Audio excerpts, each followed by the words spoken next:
नमस्कार, मैं रवीश कुमार। पाकिस्तान के सेनाध्यक्ष आसिम मुनीर की तेहरान यात्रा और फिर से बातचीत होने की संभावना। इन खबरों से पाकिस्तान एक बार फिर से बातचीत की प्रक्रिया में वापसी कर रहा है। भारत में पाकिस्तान को दलाल और प्यादे के तौर पर देखा जा रहा है, मगर पाकिस्तान मध्यस्थ के रोल में तेजी से आगे बढ़ रहा है। अमेरिका से लेकर तेहरान और खाड़ी के देशों ने या चीन ने भी कम से कम इस काम में उसकी योग्यता पर संदेह नहीं किया। अक्सर इस बात पर जोर दिया जाता है कि अमेरिका के कारण पाकिस्तान की भूमिका बढ़ी है, लेकिन इसे नजरअंदाज नहीं किया जा सकता कि ईरान का पाकिस्तान पर कितना भरोसा है और पाकिस्तान ईरान की दोस्ती के कारण भी अमेरिका को पाकिस्तान की तारीफ करनी पड़ रही है। ईरान से दोस्ती भारत की भी थी, मगर भारत चूक गया। उसने दोबारा वापसी का कोई प्रयास किया है, यह भी दिखाई नहीं देता।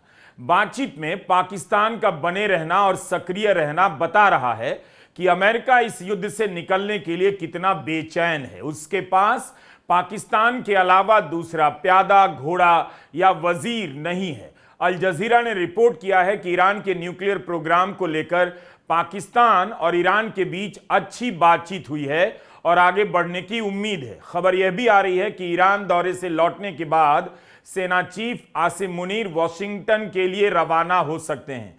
सीधे तेहरान से लौटकर वाशिंगटन जाना और ट्रंप से मुलाकात की तस्वीरें मुनीर और पाकिस्तान की प्रोफाइल बढ़ा देंगी। अगर मुनीर परमाणु कार्यक्रम को लेकर ईरान और अमेरिका को एक दूसरे के करीब ला देते हैं तो दुनिया के कूटनीतिक इतिहास का यह अहम मोड़ साबित हो सकता है। दुनिया चाहती है कि जंग खत्म हो और इस इलाके में शांति और भरोसा लौटे। एक चीज आपने और नोट की होगी, दूसरे दौर के प्रयास में इस्राइल के रोल पर चर्चा कम हो रही है। पहले दौर में उसकी ही चर्चा थी कि वह बातचीत को सफल नहीं होने देगा। ट्रंप भी कह रहे हैं कि युद्ध बहुत जल्द खत्म हो सकता है। ईरान और अमेरिका के बीच होर्मुज में एक दूसरे को देख लेने की धमकी चल रही है, मगर अभी नौबत नहीं आई जिससे लगे कि सीज फायर टूट गया। तो हो क्या रहा है? क्या पाकिस्तान अपने दूसरे प्रयास में सफल होता नजर आ रहा है? ईरान पाकिस्तान का स्वागत क्यों कर रहा है? अमेरिका क्यों कर रहा है? सऊदी अरब क्यों कर रहा है? इस समय पाकिस्तान की भूमिका मध्यस्थ की है। मुनीर का तेहरान जाना और ईरान का स्वागत करना बता रहा है कि वह भी बातचीत को मौका देना चाहता है।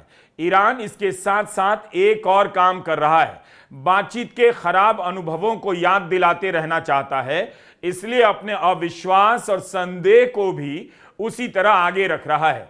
शायद वह यह जताना चाहता है कि बातचीत में भरोसे का इम्तहान अमेरिका को देना है, ईरान को नहीं। अमेरिका को पता है कि बातचीत में शामिल ईरानी लोगों की हत्या में कौन शामिल रहा है। जिम्बाब्वे में ईरान के दूतावास ने यह वीडियो जारी किया। एआई से बने इस वीडियो के जरिए ईरान बता रहा है कि अमेरिका के युद्ध के पीछे नेतन्याहू है। वीडियो के शुरू में ट्रंप अपने सेनापतियों के साथ बैठे हैं। सेनापति कहते हैं हम स्ट्राइक के लिए तैयार हैं। ट्रंप कहते हैं स्ट्राइक कीजिए, सबको कमरे से बाहर भेज देते हैं। जब सब चले जाते हैं तो ट्रंप अपने चेहरे से मास्क उतारते हैं और देखने वालों को पता चलता है यह ट्रंप नहीं, असल में नेतन्याहू हैं। नेम प्लेट पर ट्रंप का नाम हटाकर Benjamin Netanyahu president of United states of America लिखा जाता है। यानी ईरान बता रहा है कि अमेरिका को नेतन्याहू चला रहे हैं, ट्रंप नहीं। अगर बातचीत को सफल होनी है तो अमेरिका के राष्ट्रपति को फैसला लेना होगा, नेतन्याहू को अमेरिका का राष्ट्रपति बनकर नहीं। मुस्तफा खामेनेई के सैनिक सलाहकार और आईआरजीसी के पूर्व commander in chief Mohsin Rezaei के बयान को भी नोट कीजिए। वो क्या कह रहे हैं? अमेरिका को चुनौती दे रहे हैं कि अगर उसने होर्मुज में पुलिस बनने की कोशिश की तो उसके जहाजों को डुबो दिया जाएगा। उनका कहना है कि ईरान पीछे नहीं हटेगा, सीज फायर को 22 अप्रैल से आगे बढ़ाने की कोई जरूरत नहीं। तो क्या ईरान अपनी तरफ से साफ कर रहा है कि वह बातचीत चाहता है, मगर अपनी उन्हीं 10 बिंदुओं के आधार पर समझौता चाहता है? मोहसिन रेजाई ने अपनी इस राय को निजी राय कहा है। यह बहुत दिलचस्प है। हालांकि सभ्यता का अंत करने वाली बात अब नहीं कही जा रही है, मगर युद्ध की आशंका से कोई बहुत दूर भी नहीं जाना चाहता। ट्रंप को यह भी चिंता सता रही है कि इस्लामाबाद टॉक्स के फेल हो जाने के बाद कहीं बातचीत का मामला किसी और देश के हाथ ना चला जाए। इसलिए व्हाइट हाउस पाकिस्तान की तारीफ भी कर रहा है और पाकिस्तान, ईरान और खाड़ी के देशों की यात्राएं कर रहा है। खाड़ी के देशों का अमेरिका पर भरोसा कमजोर हुआ है। उनका भरोसा था कि अमेरिका युद्ध में बचाव करेगा, मगर नहीं कर पाया। एक और मामले में भरोसा था कि अमेरिका बातचीत करेगा, युद्ध खत्म करेगा, वह भी सफल नहीं हो पा रहा। इस चश्मे से देखने पर बातचीत में अभी भी पाकिस्तान का बने रहना बता रहा है कि अमेरिका अब बातचीत को लेकर खुद भी असुरक्षित महसूस करने लगा है। हम आगे बात करेंगे कि कैसे यूरोप के कई देश सांकेतिक तौर पर ही सही इस्राइल से किनारा करते नजर आ रहे हैं। अमेरिका के राष्ट्रपति खुद को नेतन्याहू की हालत में नहीं पहुंचाना चाहते होंगे। दुनिया के स्तर पर ट्रंप भी किनारे किए गए हैं। 12 अप्रैल को इस्लामाबाद टॉक्स के फेल हो जाने पर पाकिस्तान का शुक्रिया अदा किया जा चुका था, मगर फिर से अमेरिका में पाकिस्तान की तारीफ की जाने लगी, उसके प्रति आभार जताया जाने लगा है। इसकी नौबत क्यों आ रही है, इस पर सोचिए। ऐसा तो हो नहीं सकता कि पाकिस्तान के फील्ड मार्शल और सेनाध्यक्ष आसिम मुनीर अपनी पहल पर तेहरान चले गए। हो सकता है इसके पीछे ट्रंप भी हों। खाली हाथ तेहरान जाते तो विदेश मंत्री अराकची इस तरह से सलामी के साथ स्वागत नहीं करते। इसका मतलब यह भी निकलता है कि ईरान की बड़ी शर्तें मानी जा सकती हैं। पाकिस्तानी मीडिया में रिपोर्ट भी हो रहा है कि मुनीर ने अमेरिका के मैसेज को पहुंचाया है। ईरान इस यात्रा को लेकर अपने दूतावासों से भी ट्वीट कर रहा है। कह रहा है अगर ट्रंप चाहते हैं कि डील एक ट्वीट की उम्र से ज्यादा टिकाऊ हो तो टच स्क्रीन से दूर रहें, यानी सोशल मीडिया से अलग हट जाएं। असली कूटनीति के लिए हाथ मिलाना जरूरी होता है। ईरान कहना चाहता है कि डील को अगर कामयाब होना है तो जरूरी है कि बड़बोले ट्रंप कम बोलें। ईरान के विदेश मंत्री अराकची ने बातचीत को लेकर पाकिस्तान का आभार जताया। कहा दोनों देशों के संबंध बहुत गहरे रहे हैं, दोनों ही इलाके में शांति चाहते हैं। 12 अप्रैल को इस्लामाबाद टॉक्स के फेल हो जाने के बाद भी अमेरिका का पाकिस्तान में भरोसा बना हुआ है या वह बनाए रखना चाहता है, क्योंकि वह देख रहा है कि चीन इस मामले में दखल बढ़ा रहा है। रिपोर्ट आई कि खाड़ी में अमेरिका के सैन्य ठिकानों पर हमला करने के लिए ईरान ने चीनी खुफिया जानकारी का सहारा लिया था। रूस को लेकर भी इस तरह की खबरें आईं। शी जिनपिंग ने इलाके में शांति के 4 उपाय भी बताए हैं। एक दूसरे की संप्रभुता के सम्मान की बात की है, जिसका संबंध स्थायी रूप से युद्ध नहीं करने से है।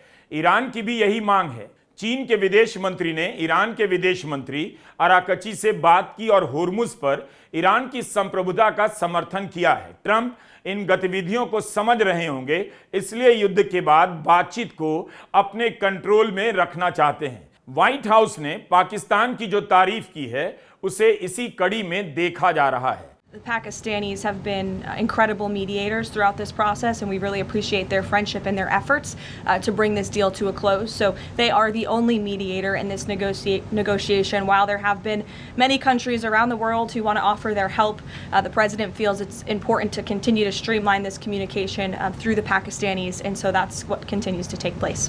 व्हाइट हाउस ने कहा कि पाकिस्तान ने बातचीत की प्रक्रिया में मध्यस्थ की भूमिका शानदार तरीके से निभाई। हम उनकी कोशिश और दोस्ती की सही में सराहना करते हैं। इस समय पाकिस्तान हर तरफ नजर आ रहा है। यहां पाकिस्तान, वहां पाकिस्तान। पाकिस्तान के प्रधानमंत्री सऊदी अरब में हैं। सऊदी अरब ने स्टेट बैंक ऑफ पाकिस्तान को $2 अरब हस्तांतरित कर दिए हैं। कहीं ऐसा तो नहीं कि पाकिस्तान अपनी कंसल्टेशन फीस भी साथ का साथ वसूल रहा है। हो भी सकता है, मगर लगता है इसके बहाने बातचीत की ही चर्चा चल रही है। लगे कि पैसा मांगने सऊदी अरब और वॉशिंगटन जा रहे हैं, लेकिन उसके पीछे बातचीत की शर्तों पर विचार चल रहा है। पाकिस्तान के वित्त मंत्री अमेरिका में हैं। उन्होंने अमेरिका के वाणिज्य सचिव हावर्ड लटनिक से कहा कि हम मध्यस्थता के प्रयास बंद नहीं करेंगे। अमेरिका के बाद सऊदी अरब ने भी बातचीत को लेकर पाकिस्तान की तारीफ की है। तो एक ही साथ ईरान, तुर्की, कतर, सऊदी अरब और अमेरिका में पाकिस्तान की मौजूदगी को बातचीत के प्रयासों से अलग नहीं किया जा सकता है। ईरान की तस्नीम न्यूज ने सूत्रों के हवाले से रिपोर्ट किया है कि इस्लामाबाद में दूसरे दौर की बातचीत हो सकती है। पाकिस्तान के प्रधानमंत्री शहबाज शरीफ ने मदीना में नमाज अदा की और मुस्लिम उम्मत की एकजुटता की बात की। इसे आप नजरअंदाज नहीं कर सकते। शरीफ मुस्लिम एकजुटता के बहाने खाड़ी के देशों में शांति की बात कर रहे हैं। खबरें छप रही हैं कि शहबाज शरीफ ने सऊदी अरब को ईरान से बातचीत के बारे में जानकारी दी है। इसके बाद शहबाज शरीफ तुर्की और कतर की यात्रा पर भी जाने वाले हैं। कहा जा रहा है दूसरे दौर की बातचीत के लिए तुर्की और इजिप्ट भी कोशिश में हैं। इन सभी यात्राओं को जोड़कर देखिए तो पाकिस्तान अपनी कूटनीति को अमेरिका और ईरान से बाहर निकालकर खाड़ी के देशों के बीच ले जा रहा है, अपनी भूमिका को बड़ा कर रहा है। वह अब इसमें खाड़ी के देशों को भी शामिल कर रहा है, उनका विश्वास हासिल कर रहा है। व्हाइट हाउस ने कहा कि दुनिया में कई देश हैं जो ईरान युद्ध को रुकवाने में मदद करना चाहते हैं, मगर ट्रंप मानते हैं कि जरूरी है कि इस समय पाकिस्तान के जरिए ही संवाद बना रहे। अमेरिका ऐसा क्यों कर रहा है? वो पाकिस्तान को बातचीत में रख चीन को चेक करना चाहता है। 22 अप्रैल तक सीज फायर है। ईरान का रुख बता रहा है कि वह भी बातचीत की ओर लौटना चाहता है और उसका भरोसा पाकिस्तान पर ही है। कहा जा रहा है कि अगर लेबनान और इस्राइल के बीच युद्ध विराम हो सकता है तो इस्लामाबाद टॉक्स का दूसरा दौर भी हो जाएगा, क्योंकि इस्लामाबाद टॉक्स के समय ईरान अड़ गया था कि लेबनान में युद्ध विराम होना चाहिए। मतलब इस समय अमेरिका ईरान की एक बड़ी शर्त पर काम कर रहा है, अपनी तरफ से भरोसा जीतना चाहता है कि ईरान इससे खुश हो जाए कि लेबनान में युद्ध विराम हो गया। इस्लामाबाद टॉक्स के फेल हो जाने के बाद भी कहा गया कि किसी को उम्मीद नहीं छोड़नी चाहिए और यह भी नहीं सोचना चाहिए कि इस तरह के जटिल मसले का समाधान केवल 21 घंटे की बातचीत में हो जाएगा। बड़ी बात यह थी कि 40 दिनों की घमासान बमबारी के बाद अमेरिका और ईरान के बीच एक कमरे में 21 घंटे तक बातचीत हुई। कहा गया इस बातचीत में आगे की बातचीत का आधार तैयार हो गया होगा, लेकिन 12 अप्रैल की बातचीत नाकाम होने के बाद दोनों देशों के बीच बयानबाजियां तो चल रही हैं, धमकियां जारी की जा रही हैं, चेतावनी जारी किए जा रहे हैं। अमेरिका होर्मुज को ब्लॉक करने का दावा कर रहा है। इसे लेकर दोनों देश आमने सामने नजर आ रहे, मगर बमबारी नहीं हुई। होर्मुज में भी शांति है। उधर ईरान युद्ध विराम का फायदा उठाकर युद्ध में ध्वस्त हुए रेल लाइनों को फिर से चालू कर रहा है, पुलों की मरम्मतें कर रहा है। इस तरह के वीडियो से ईरान इशारा कर रहा है कि वह अपने आप को जल्दी खड़ा कर लेगा और अभी भी अपने दम पर अपने देश का विकास करने की क्षमता रखता है। इस्लामाबाद टॉक्स के बाद खबर आई थी कि जिन मुद्दों पर बातचीत फंसी उनमें से एक युद्ध के हर्जाने को लेकर भी है। ईरान ने मांग की कि उसे युद्ध का हर्जाना दिया जाए, उसका जो पैसा बैंकों में प्रतिबंधित पड़ा है उसे जारी किया जाए। खबरें छपी कि अमेरिका ने ऐसा करने से इनकार कर दिया, लेकिन ईरान ने पुनर्निर्माण का काम शुरू कर दिया है। अमेरिका की न्यूज़ वेबसाइट में भी यह रिपोर्ट हो रहा है कि बातचीत दूसरे दौर की तरफ बढ़ती जा रही है। अमेरिका की एक वेबसाइट है पॉलिटिको, उसका कहना है कि कई कारणों से अमेरिका और पाकिस्तान एक दूसरे के करीब आ रहे हैं। इसके पीछे कोई एक कारण नहीं है। अमेरिका अगर पाकिस्तान के साथ संबंध सुधार रहा है तो पाकिस्तान भी उसकी नज़र में अपनी साख बेहतर कर रहा है। पाकिस्तान ने ट्रंप के व्यक्तित्व के अनुसार खुद को ढाल लिया और सावधानी से आगे बढ़ा। उसने आईएसआईएस के एक नेता को गिरफ्तार किया जिस पर 13 अमेरिकी सैनिकों को मारने का शक था। ट्रंप को नोबेल का नॉमिनेशन दिया, उनके बोर्ड ऑफ पीस में जल्दी शामिल हो गया। इस बारे में विस्तार से रिपोर्ट छपी है कि पाकिस्तान सरकार ने ट्रंप के परिवार से जुड़ी एक क्रिप्टो कंपनी में निवेश किया है। ट्रेड डील के बाद क्रिटिकल मिनरल को लेकर $500 मिलियन की डील अलग से। ट्रंप ने शहबाज शरीफ को क्रेडिट देते हुए कहा कि उन्होंने भारत के साथ युद्ध विराम करवाकर करोड़ों लोगों की जान बचाई। शहबाज और मुनीर के लिए ट्रंप ने कहा कि दोनों एक्स्ट्रा ऑर्डिनरी मैन हैं। वॉन्स ने कहा बातचीत में जो भी कमी रही हो वो पाकिस्तान की वजह से नहीं थी। एक तरफ पाकिस्तान अमेरिका की नज़र में अहमियत पाता जा रहा है तो दूसरी तरफ अमेरिका के करीबी नेतन्याहू की एक ही भूमिका नजर आ रही है, झुंझलाने की और बमबारी करते रहने की चेतावनी देने की। अगर सीज फायर बढ़ता है तो नेतन्याहू लगातार हाशिए पर जाने लगेंगे। कई देशों पर हमला करने वाले नेतन्याहू अपने देश में भी भ्रष्टाचार के आरोपों का सामना कर रहे हैं। उनके खिलाफ सुनवाई 1 महीने के लिए टल गई, मगर एक और मामला उनका इम्तहान ले रहा है। इस्राएल की सुप्रीम कोर्ट में 15 अप्रैल को कई घंटे की बहस हुई कि क्या कोर्ट नेतन्याहू के राष्ट्रीय सुरक्षा मंत्री बेन ग्विर को बर्खास्त कर सकता है। कोर्ट ने अभी फैसला नहीं दिया। उन पर पुलिस के काम में दखल देने के आरोप हैं। नेतन्याहू ने बेन ग्विर को बर्खास्त करने से इनकार कर दिया।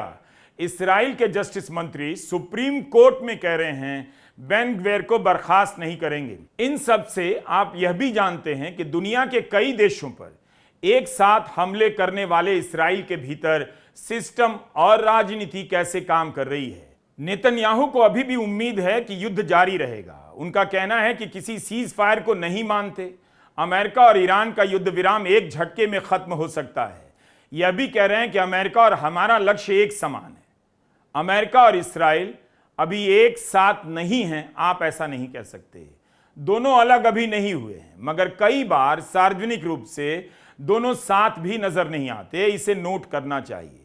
भले नेतन्याहू पर्दे के पीछे हों, लेकिन आज नेतन्याहू की छवि ऐसी हो गई है कि ट्रंप भी उन्हें अपने साथ लेकर खड़े नहीं हो रहे। ना ट्रंप प्रशासन का कोई बड़ा अधिकारी युद्ध के दौरान इस्राएल की बार बार यात्रा कर रहा है।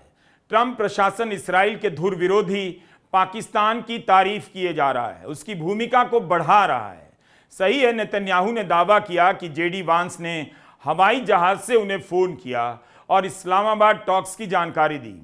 इन सबके बाद भी जिस तरह से पाकिस्तान खाड़ी के देशों से संवाद कर रहा है, ईरान से संवाद कर रहा है, इस्राएल के लिए अच्छी खबर नहीं हो सकती। संयुक्त राष्ट्र में भी इस्राएल पर निशाना साध रहा है। इस्राएल की दुश्मनी ईरान से, और बात करें ईरान और पाकिस्तान जो इस्राएल को पसंद नहीं करता, यह भी हो रहा है। यूरोपियन यूनियन में यूरोपियन सिटीजन्स इनिशिएटिव की एक याचिका चल रही है जिस पर 10 लाख लोगों ने दस्तखत किए हैं। इनकी मांग है कि गजा में हुए अपराधों के चलते ईयू को इस्राएल से संबंध खत्म कर देने चाहिए। 27 देशों के लोगों ने इस पर दस्तखत किए हैं। इटली ने कहा है कि वह इस्राएल के साथ रक्षा संबंधों को आगे जारी नहीं रखेगा। हो सकता है इसका कोई ठोस महत्व ना हो, सांकेतिक तो है, यह भी बड़ी बात है। 2003 से इटली और इस्राएल के बीच रक्षा संबंध हैं जो हर 5 साल पर अपने आप आगे बढ़ जाता है। स्पेन का विरोध आपने देखा ही। इस बीच एक और घटना हुई। 28 फरवरी को युद्ध शुरू होने के बाद जब तेल का संकट गहराया, तब अमेरिका ने रूस और ईरान से तेल खरीदने की छूट दे दी। अब वह छूट समाप्त कर दी जा रही है। 14 अप्रैल को प्रधानमंत्री मोदी ने ट्वीट किया कि ट्रंप से 40 मिनट की बातचीत हुई और सभी विषयों पर चर्चा हुई, ऊर्जा पर भी। लेकिन 15 अप्रैल को अमेरिका ने कह दिया रूस और ईरान से तेल लाने की छूट अब समाप्त कर दी गई है। We will not be renewing the general license on Russian oil, and we will not be renewing the general license on Iranian oil. Because again, that was oil that was on the water prior to March 11th. Right. So all that has been used. America ने केवल उन्हीं टैंकरों के लिए यह छूट दी थी जो युद्ध से पहले समंदर में आ चुके थे। रूस की टाइमलाइन खत्म हो गई है और ईरान की शायद 19 अप्रैल को खत्म होने वाली है। ट्रेजरी सचिव स्कॉट बेसेंट ने कहा है कि जो ईरान का तेल खरीदेगा उस पर प्रतिबंध लगा दिए जाएंगे। हम उम्मीद करते हैं कि ब्लॉकेड के दौरान चीन ईरान का तेल नहीं लेगा। बेसेंट ने कहा कि ट्रेजरी ने 2 चीनी बैंकों को लिखा है, अगर हमने यह साबित कर दिया कि आपके खातों से ईरान का पैसा ट्रांसफर हो रहा है तो हम आप पर अतिरिक्त प्रतिबंध लगा देंगे। ऐसा हुआ तो ईरान की आर्थिक चुनौती बढ़ सकती है। प्रतिबंधों के कारण ईरान पहले ही डॉलर के अलावा क्रिप्टो या अन्य मुद्राओं में व्यापार करने लगा है। भारत और ईरान के बीच रुपए में व्यापार होता है। भारत जैसे देशों पर क्या असर होगा यह कहना अभी मुश्किल है। We have told countries that if you are buying Iranian oil, that if Iranian money is sitting in your banks, we are now willing to apply secondary sanctions. We believe this blockade in the Straits, there will be a pause of Chinese buying. Islamabad talks fail होने के बाद लगा भारत बातचीत के मामले में शायद enter कर सकता है, उसकी भूमिका नजर आ सकती है, मगर अभी तक ऐसा कुछ भी नहीं दिखा। ईरान के राष्ट्रपति ने एक बयान जारी किया है। उन्होंने युद्ध का विरोध करने के लिए कुछ देशों की तारीफ की, मगर उसमें भारत का जिक्र नहीं। स्पेन, रूस, चीन, तुर्की, इटली और इजिप्ट की तारीफ कर रहे हैं, भारत की नहीं। भारत क्यों इस तरह से लड़खड़ाता नजर आ रहा है? पोप लियो 14 के खिलाफ ट्रंप और जेडी वांस के बयान को लेकर दुनिया भर में बहस होने लगी है। अमेरिका खुलेआम पोप को धमका रहा है, ईरान पोप के अपमान की आलोचना कर रहा है, इटली ने बयान दे दिया, मगर भारत यहां भी चूक गया। जबकि 2021 में प्रधानमंत्री मोदी इटली की यात्रा पर गए, पूर्व पोप फ्रांसिस से मुलाकात की, तो उसका बहुत प्रचार किया गया। अगर भारत शांति के पक्ष में है तो पोप के संदेश का समर्थन कर सकता था। इस समय शांति की पोप से बड़ी आवाज और कौन सी है? इटली की प्रधानमंत्री मेलोनी ने पोप के अपमान पर कहा, यह सहन नहीं किया जा सकता है। इस पर ट्रंप ने कहा, मैं उनके रवैये से हैरान हूं, मुझे लगा वो बहादुर हैं, लेकिन मैं गलत था। अगर कोई बर्दाश्त के काबिल नहीं है तो वो खुद मेलोनी है, क्योंकि उन्हें इस बात से फर्क नहीं पड़ता ईरान के पास परमाणु हथियार है और अगर वह चाहे तो 2 मिनट में इटली पर बम गिरा सकता है। तब भी इटली पीछे नहीं हटा। अमेरिका के दोस्त इसराइल के साथ सैन्य समझौते पर रोक लगा दी गई है। तो ईरान युद्ध ने भारत की विदेश नीति की कमजोरियों को उजागर कर दिया है, एक्सपोज कर दिया। जनता नोट करने लगी कि ग्लोबल लीडर बनते रहे प्रधानमंत्री नरेंद्र मोदी की यहां कहीं भी कुछ भी ग्लोबल भूमिका नजर नहीं आ रही। इसी पर ठीक से बहस नहीं हुई। इस देश में एक नई बहस खड़ी कर दी गई, जिससे उत्तर बनाम दक्षिण होने लगा है। महिला आरक्षण बिल पर बहस की अभी कोई जरूरत नहीं थी, मगर बहस की जा रही है। ईरान युद्ध से भारत पर क्या संकट आएगा, इसकी चर्चा के लिए संसद का विशेष सत्र नहीं बुलाया गया।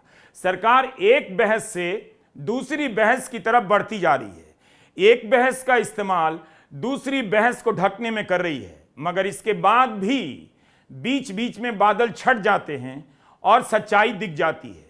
ग्लोबल राजनीति में फेल होने पर लोकल राजनीति में टॉपर बनने का ही खेल चल रहा है। नमस्कार, मैं रवीश कुमार।